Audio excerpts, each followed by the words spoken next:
Vamos agora continuar na nossa aorta. E agora vamos falar de outra doença que é muito grave, que é a dissecção de aorta. Deixa eu te dizer o quanto essa doença é grave.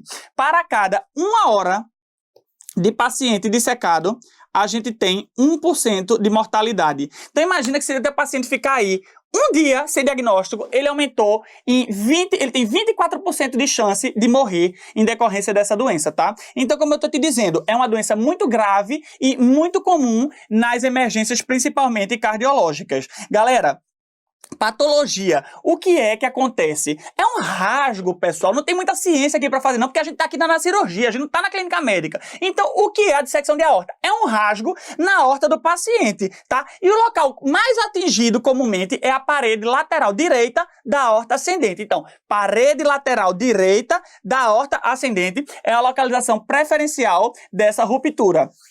Quais são os fatores de risco envolvidos nessa doença? Aí sim a gente vai, ó, hipertensão, doenças do colágeno. O principal fator de risco é a hipertensão, o principal deles. Mas doença do colágeno também é muito comum, principalmente a síndrome de Marfan. Então, se você tem, por exemplo, uma criança que desenvolve uma dissecção de aorta, um adulto jovem, você não vai pensar que aquela pessoa está dissecando por uma hipertensão. Que danada de hipertensão grave é essa que com 20 anos ela está fazendo a dissecção de aorta? Não é. Provavelmente você tem que investigar aí doença do colágeno, porque a síndrome de Marfan, entre elas, é a principal síndrome genética envolvida nessa patologia, tá? E a clínica do paciente? Aí sim, esse paciente vai ter dor, vai ter náusea, vai ter sudorese, vai ter taquicardia, taquidispneia, tá? A gente depende se essa aorta tá rompendo na aorta ascendente ou na descendente, mas normalmente esse aí é o quadro clássico do paciente. Se liga numa coisa, esse paciente quando chegar, qual é o... Veja, vamos lá. Você está numa emergência, chegou um paciente hipertenso,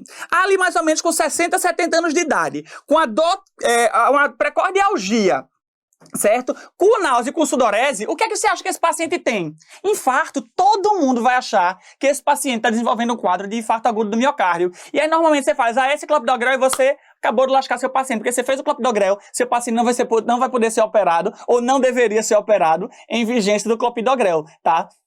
E aí se liga, pessoal, porque dissecção de aorta é mais comum do que a gente imagina nas emergências cardiológicas e até nas emergências normal, tá?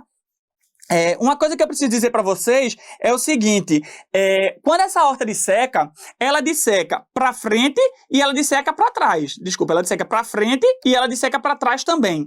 Quando ela disseca retrogradamente, ela vai pegar quem? Ela vai pegar a válvula aórtica. E aí, o que é que eu posso encontrar no exame físico do meu paciente com dissecção de aorta? Perfeito, galera.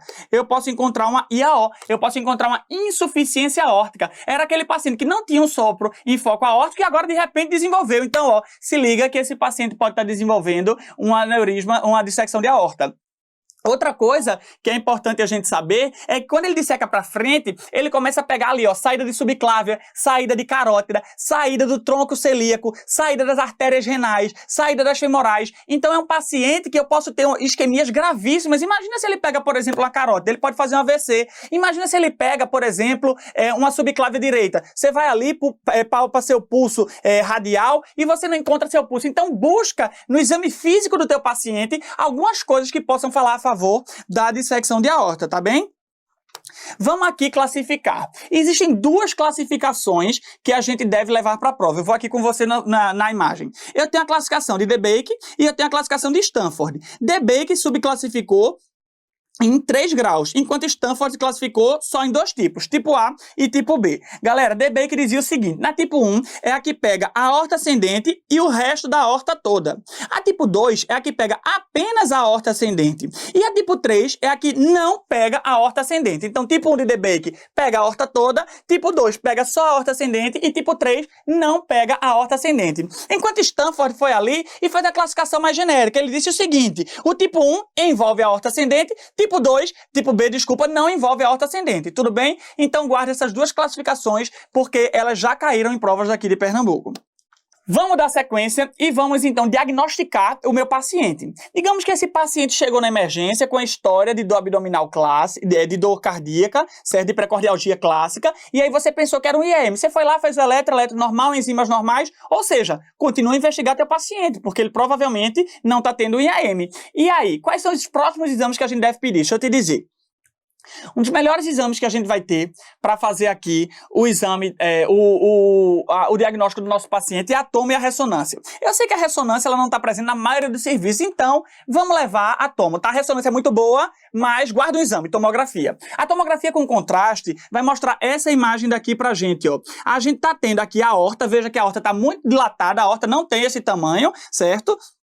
E a gente tem aqui uma parte preenchida com contraste e outra parte não preenchida com contraste. Deixa eu mostrar aqui para vocês o seguinte. O que está acontecendo é quem é a luz verdadeira e quem é a luz falsa. Essa é a luz verdadeira ou falsa?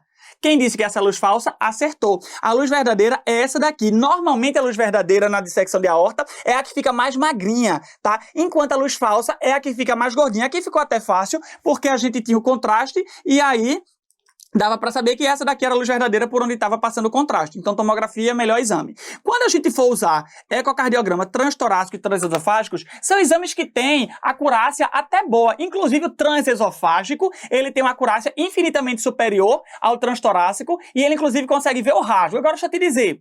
Me diz aí um serviço público, tô pedindo dois não, um serviço público que você sabe que tem eco transesofágico na emergência. Eu, particularmente, desconheço, não é da minha área, mas na minha época de estudante, eu não lembro de nenhum serviço público aqui de Pernambuco ter um eco transesofágico. Então, transesofágico, muito bom exame. Transtorácico tem uma acurácia boa, tá? Agora, se a gente precisar de um exame para prova, a gente vai marcar a tomografia tomografia de tórax e abdômen com contraste. Tratamento. Esse paciente que chegar para você na emergência, você vai ter que mandá-lo para UTI. Você vai ter que estabilizar clinicamente teu paciente. Tu vai ter que segurar a pressão do teu paciente, tá? Se esse paciente tiver ali 200 de sistólica, imagina que a cada batida do coração a 200 milímetros de mercúrio, ele está dissecando mais um pouquinho da nossa aorta. Então, tem que baixar a pressão do paciente. E aí você pode perguntar qual é a melhor droga. Bom, inicialmente, diferente do aneurisma, no paciente com dissecção, a droga inicial de escolha que a gente vai fazer é o beta-bloqueador venoso, tá? Se você atingir o beta-bloqueio e o paciente continuar hipertenso, aí a gente pode lançar mão do nitroprussiato. Pela literatura, a gente não deve fazer o nipride, que é o nitroprussiato, de cara, porque ele pode causar uma taquicardia reflexa,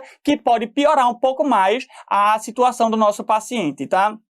Então tá aí, estabilização, controle pressórico, beta-bloqueador venoso, nitroprussiato, quando o beta-bloqueio for atingido, não devemos fazer hidralazina, tá? E o tratamento? Bom, eu vou ter dois tipos. Lembra que eu disse que na classificação de Stanford a gente tem Stanford A e Stanford B? No paciente que tem uma dissecção de aorta tipo A de Stanford, a cirurgia deve ser imediata. Estabiliza teu paciente, solicita sangue e manda ele para a sala de cirurgia. No paciente que tem um Stanford tipo B, esse paciente pode ser tratado de maneira conservadora, tá? Então, segura a pressão do teu paciente, controla os fatores de risco e tenta tratar. Se o paciente continuar com dor refratária, se ele tiver isquemia de membro associada, se ele tiver isquemia orgânica associada, aí é um paciente que deve ser tratado, mas a gente tenta tratar principalmente de maneira intervencionista. Alguns pacientes podem ser tratados de maneira intervencionista, outros pacientes não. Isso depende muito da anatomia daquela aorta, tá? Tem alguns critérios que devem ser levados em consideração para a gente poder definir se o tratamento pode ser endovascular ou não. Tudo bem?